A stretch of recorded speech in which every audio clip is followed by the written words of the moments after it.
Au nom du Père et du Fils et du Saint-Esprit, ainsi soit-il, bien chers fidèles, en cette fête de la chaire de Saint-Pierre, qui prend la place du deuxième dimanche après l'Épiphanie, qui, en ce cas, est seulement commémoré, nous renouvelons notre foi, notre vive foi, où nous voulons vivifier notre foi dans la Sainte Église, dans la chaire de Saint-Pierre, dans la charge des successeurs de Saint-Pierre, qui justement sont en tant que successeurs de Saint-Pierre les évêques de Rome, et par cela les chefs de l'Église tout entière. Et en renouvelant cette foi dans la Sainte Église, fondée par notre Seigneur Jésus-Christ sur le rocher et qui est Pierre, nous répondons aussi aux multiples objections qu'on nous fait pour notre position de sédévacantistes qui disent que Bergoglio n'est pas pape, qui disent que l'Église officielle n'est pas l'Église visible du Christ, et qui nous disent « mais si vous ne reconnaissez pas le pape, vous n'êtes pas catholique, et vous devez reconnaître Bergoglio, et même s'il dit des hérésies, ça fait rien, il est pape quand même. » Non. Non. Si nous croyons à la Sainte Église, nous croyons à la sainteté de l'Église. Et à la différence des institutions, des sociétés humaines, qui peuvent être une société, une monarchie, une démocratie, quelque forme d'État que ce soit. Ou alors même la société naturelle, la famille, à la différence de ces sociétés naturelles où l'erreur et le mal est possible dans la société, dans la constitution même de la société. Un père, une mère peuvent être méchants et restent quand même père et mère. Un chef d'État peut être méchant, peut travailler contre l'intérêt du peuple et reste chef d'État. Il n'est par contre pas possible, dans la constitution divine de l'Église, qu'un membre de l'Église qui ne professe pas la foi catholique et professe une autre foi puisse être membre de cette Église, ou alors encore plus, exercer un office dans cette Église. C'est exclu par la constitution divine même de l'Église. Le baptisé qui professe la foi luthérienne, par exemple, ou de Calvin, ou une autre secte protestante, du moment où il professe publiquement cette foi, que ce soit en bonne foi ou en mauvaise foi, ça n'importe. Le fait de professer publiquement une autre foi que celle catholique le met, par ce fait même, en dehors du corps mystique. Il n'est plus membre de ce corps mystique. C'est pour cela que le droit canon nous enseigne que chaque membre de l'Église qui a un office dans l'Église, du moment où il professe une autre foi que la catholique, c'est-à-dire du moment où publiquement il fait défection de la profession de la foi catholique, il perd par le fait même sa charge. Et voilà cette vérité en fait très simple, de fond, qui regarde la constitution divine de l'Église, l'appartenance à l'Église et aussi l'exercice des fonctions dans l'Église, malheureusement est oubliée et malheureusement est mêlée de beaucoup de confusion et d'erreurs dans le monde de la tradition même, pseudo-traditionnaliste. Alors les erreurs à ce sujet sont multiples. Il y en a un qui consiste à dire « Oui, c'est vrai, un hérétique ne peut pas être membre de l'Église et encore moins avoir une charge dans l'Église, mais il doit être hérétique.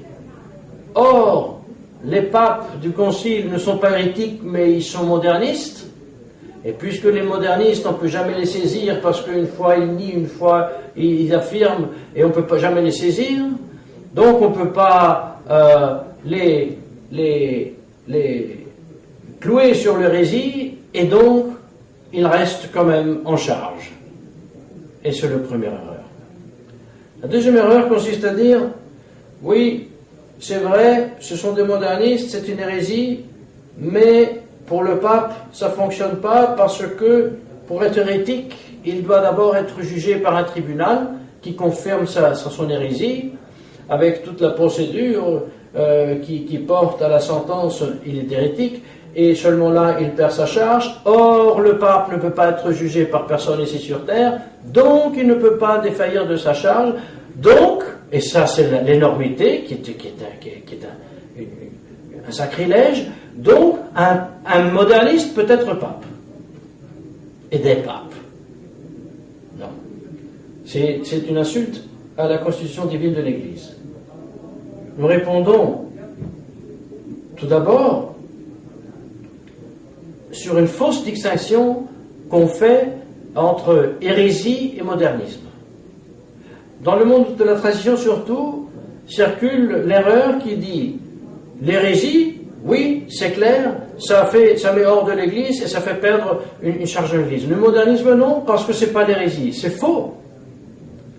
C'est vrai que l'hérésie est plus claire et on sait exactement l'hérésiarque qui nie la divinité de Jésus-Christ, on affirme l'humanité, et celui qui nie l'humanité, on affirme la divinité, et on sait ce qui est nié et ce qui est affirmé.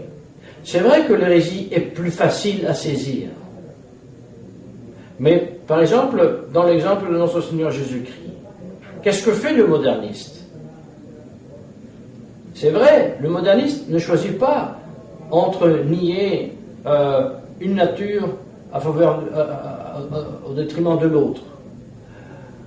Le moderniste fait une chose beaucoup plus grave, à l'exemple de Jésus-Christ. Avant de nier ou affirmer une ou l'autre nature, le moderniste se pose la question de l'existence de notre Seigneur Jésus, du fait d'exister de son être. Et il répond, je hausse les mains, ce n'est pas mon problème, je ne demande pas si Jésus-Christ est existé ou non. Ce n'est pas un problème qui entre dans ma réflexion philosophique ou pseudo-philosophique qu'en fait c'est. Vous savez, c'est beaucoup plus grave.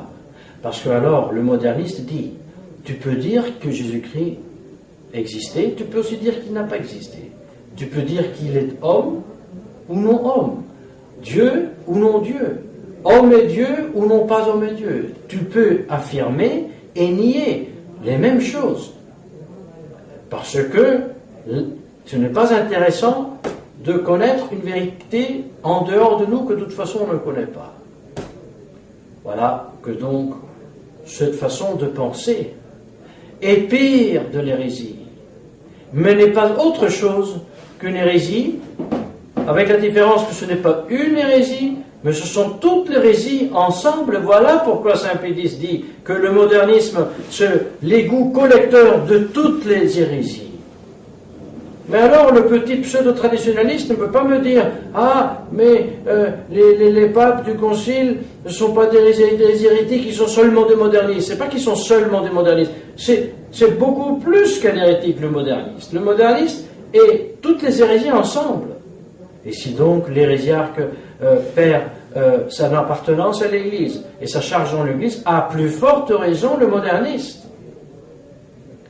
Et puisque les baptisés, pratiquement tous, ne connaissent plus la foi révélée, pensent et croient que Dieu est le même de l'islam, de l'hébraïsme, des chrétiens. Ils sont, par le fait même qu'ils ne professent plus la foi catholique, tous en dehors de l'Église. Et tout ce monde baptisé en dehors de l'Église a un chef en dehors de l'Église. Et c'est le Bergoglio, et avant lui le Ratzinger, et le Wojtyla, ainsi de suite jusqu'à Roncalli. Ce sont donc des chefs en dehors de l'Église, avec des membres en dehors de l'Église. Voilà pourquoi notre vénéré fondateur, avant de mourir, expliquait aux prêtres, et ça a été même publié dans les bulletins, l'Église officielle n'est pas l'Église visible fondée par le Christ. Alors qu'on ne vienne pas nous dire que donc il soit concevable dans la constitution divine de l'Église qu'un prélat ou quiconque ait un office dans l'Église puisse être non membre de l'Église. C'est pas possible. Pas possible. Alors voilà qu'il est passé trop de temps pour ne pas avoir la certitude que c'est le modernisme systématiquement prêché et diffusé. Alors on dit, ah oui, mais tout le monde le reconnaît. Oui, tout le monde le reconnaît, mais qui est ce tout le monde? Ce tout le monde, c'est tout le monde qui est déjà en dehors de l'Église parce que lui aussi ne professe pas la foi catholique. Oui, mais Bergoglio a beaucoup de succès dans le monde. C'est vrai qu'il a beaucoup de succès dans le monde. Pourquoi a-t-il beaucoup de succès dans le monde? Parce qu'il légitime jusqu'aux perversions contre nature de l'homme. Il légitime la masse dans son péché. Et les médias lui donnent large diffusion. Mais il doit payer cette diffusion, comme il a fait à Sri Lanka, lorsque il a dû montrer les cornes du diable ensemble avec l'archevêque de Sri Lanka. La main levée, les deux doigts pliés et les cornes montrées ensemble, chacun avec la main droite et en riant. Au lieu de la bénédiction, le signe du diable, comme tous les grands statistes du monde.